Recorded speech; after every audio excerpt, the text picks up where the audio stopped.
Поради големиот број на грешки што ги прават специјалистите при изработка на електронскиот амбулантен дневник, ја воведов следната опција.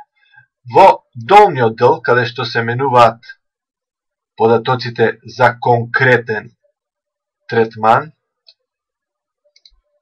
ставено е копче Провери упат.